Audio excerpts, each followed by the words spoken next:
Give to Caesar what belongs to Caesar, and give to God what belongs to God.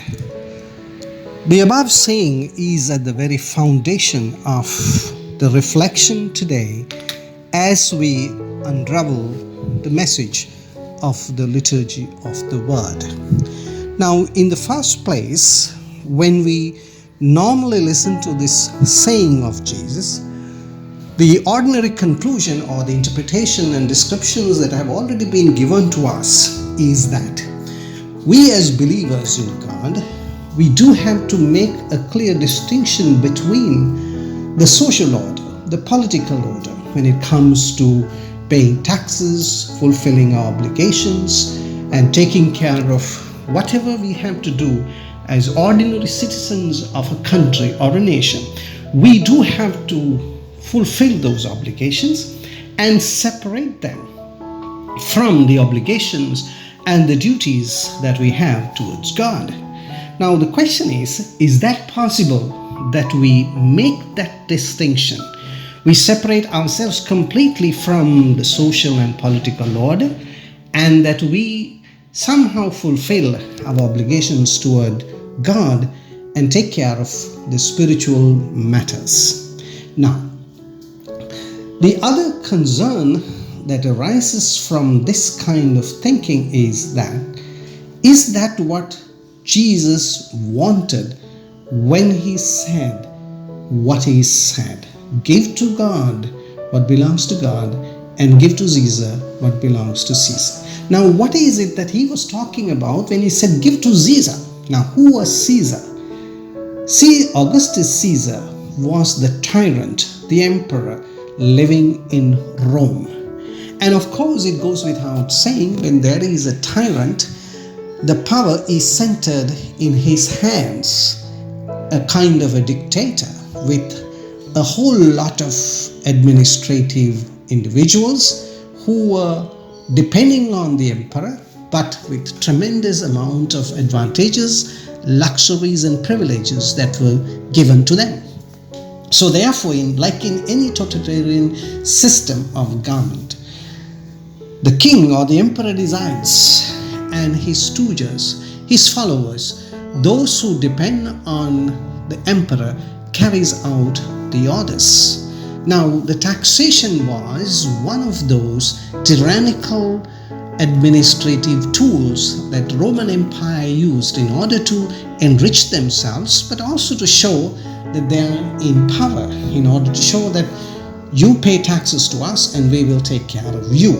And of course, there was nothing of taking care of the ordinary people, but the taxation was taking care of their power structures and also feeding all those stooges, the tax collectors, the people who stood with the government, people who took advantage of the system were beneficiaries of the taxation.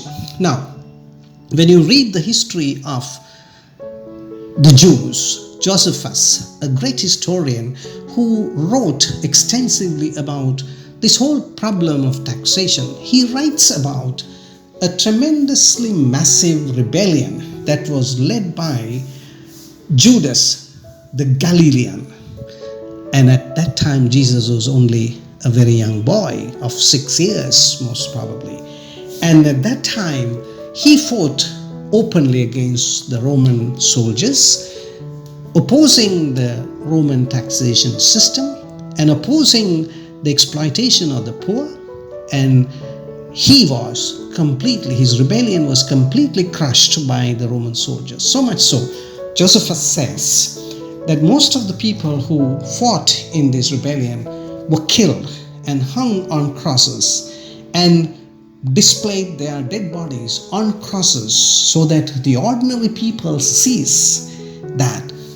In other words, sending the message to them, don't ever talk about not paying taxes. It is not optional, it is an obligation. You got to do that. And that was the context of this whole question of paying taxes to Caesar. Now, in this gospel passage, we find that Jesus is confronted by Pharisees. Of course, they were religious men who separated themselves from the ordinary people because they were the ones who did not like the paying of taxes, but they did not have the courage to oppose it openly. And then there were the Herodians, who were part and parcel of this confrontation, this encounter that Jesus had with them. They were not with each other, but in this question of dealing with this man, Jesus, they got together and wanted to trap him. Now, we do always understand that Jesus was confronted by them in order to trap him. Now, he was in a no-win situation, because if he had said, yes, you do not have to pay taxes, then he would have been accused of sedition, because that was a crime in the context where Jesus was. But at the same time, if he said, do pay taxes, then his credibility with the ordinary people would have been lost, because the ordinary people didn't like this taxation at all. But he goes above and beyond the question and the trap. And what he says is that, give me a coin. And then that's, of course, the face of the emperor was in the coin, which was not even allowed to be taken to the temple precincts. That in itself was condemned by the Jewish tradition, because they did not like the emperor's coins being brought to the temple arena. But then they simply said it's the Caesar's. Now, when he says what is the image that's in the coin, that's the mark in order to identify this coin. But when he says give to God what belongs to God, we have to remember, in the Jewish mind, the image of God is in every human person.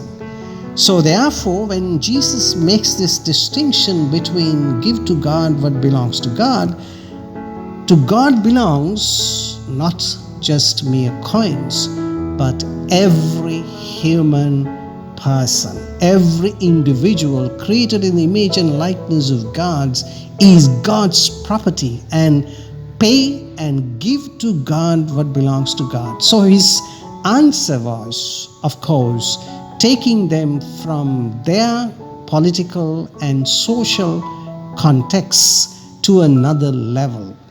You and I have to live this life, especially as people who have been created in the image and likeness of God, that we have to live our lives above and beyond any totalitarian, tyrannical systems. Now, my dear friends, in the world, if you ever try to understand the social systems and the political systems, we do have to understand that totalitarian regimes have been in power in so many countries in the world. What has happened to them? Now, if you try to understand this from a psychological and a sociological point of view, it has been established that in the history of the world, no totalitarian system can survive. Why? Because in the first place, a totalitarian system of government where a dictator or a tyrant is in power, and his power and his mind flows down through his stooges and his ministers and his governors and regional kings, cannot survive. Why? Over a period of time, individuals who are more capable than being just mere followers of a tyrant will always fight back, and they will always say that this is not the way that we want to live, because we are greater than the system. Individuals are more profound than, more important, more valuable than a system of government. Now, if you read Dostoevsky, who was a great writer who condemned the totalitarian regimes, now what he says is that in a totalitarian regime where there is a dictator who decides on what has to be done, what has not to be done, over a period of time, the citizens, the ordinary people, will have nothing else other than to eat and drink and take care of the propagation of their species. There is nothing more that you can do, because the dictator decides. He wants to do everything in his way. And that is how a totalitarian system comes into being. But then, such system of government can never survive. Why? Because as long as the individual is crushed, individual freedom and dignity is taken away, individuals over a period of time will rebel against it, and they will always crush this totalitarian system. The argument is from the point that human beings can never be controlled and taken to task by just a mere system of government, whether it is taxation, whether it is exploitation of their wealth, whether it is a system where one tyrant stays in power with absolute power, that he or she can do whatever he wants. That's not going to survive. Why? Because human beings are greater than, they are more valuable than, they are more noble than a system of government. So therefore, it is only when individual dignity, the sacredness of the individual is established and respected, that a normal life will come to the ordinary people. But unfortunately, my dear friends, what happens is that it's always with a price.